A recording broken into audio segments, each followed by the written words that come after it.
दुर्गा अष्टमी, 8वां दिन अष्टमी विशेष रूप से पश्चिम बंगाल में बहुत जोश और उत्साह के साथ मनाई जाती है। देश के इस हिस्से में शेर पर सवार 10 भुजाओं वाली देवी को बहुत सम्मान दिया जाता है और यहाँ तक कि देवी दुर्गा के हथियारों की भी पूजा की जाती है, जिसे अस्त्र पूजा के नाम से जाना जाता है।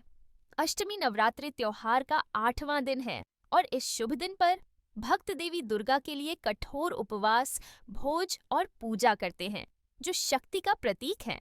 पारंपरिक संस्कृति और रीति रिवाजों के उत्सव के रूप में पूरे भारत में देवी दुर्गा की विशाल मूर्तियां स्थापित की जाती हैं।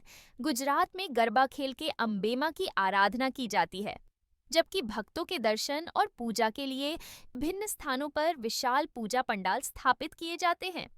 दुर्गा अष्टमी के पीछे की कथा। दुर्गा अष्टमी दुष्ट राक्षस महिषासुर पर देवी दुर्गा की जीत का जश्न मनाती है। कहानी है कि भगवान ब्रह्मा द्वारा दिए गए वरदान के कारण महिषासुर को केवल एक महिला योद्धा ही हरा सकती थी। जब भगवान इंद्र युद्ध के मैदान में पराजित हुए तो पवित्र त्रिदेवों ब्रह्मा, विष्णु और शिव ने दुर्गा की रचना की और उनके शरीर के प्रत्येक अंग को अलग अलग पुरुष देवताओं की ऊर्जा से शक्ति प्रदान की। इस दिन दुर्गा अष्टमी पर उन्होंने महिषासुर को हराने के लिए अपनी शक्ति के प्रतीक हथियारों का इस्तेमाल किया। इस त्योहार में महिलाएं मुख्य भूमिका में होती हैं, जबकि यह इस बात की याद दिलाता है कि प्राचीन भारत में महिलाओं के पास बहुत अधिक शक्ति और दर्जा हुआ करता था। इस त्योहार से जुड़ी कई बातें इस प्रकार हैं। माँ दुर्गा के उपासक हर महीने मासिक दुर्गाष्टमी पर उनके अनुष्ठानों का पालन करते हैं।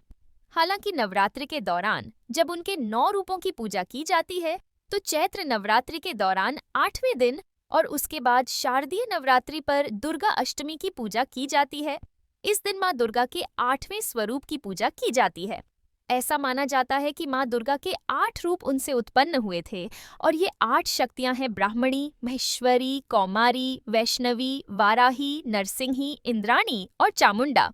और वो दुर्गा पूजा के दौरान पूजी जाने वाली अष्ट शक्तियां हैं। इस प्रकार दुर्गा अष्टमी सनातन धर्म के लिए सबसे महत्वपूर्ण है और हिंदू इसे बहुत भक्ति और उत्साह के साथ मनाते हैं। अष्टमी के दिन व्रत तोड़ने से पहले 10 वर्ष से कम उम्र की 9 लड़कियों की पूजा की जाती है और उन्हें अच्छा भोजन कराया जाता है और अन्य चीजों के अलावा नए कपड़े भेंट किए जाते हैं। माना जाता है कि बैंगनी रंग में नवदुर्गा की पूजा करना आपके जीवन में ऐश्वर्य और समृद्धि को आमंत्रित करता है।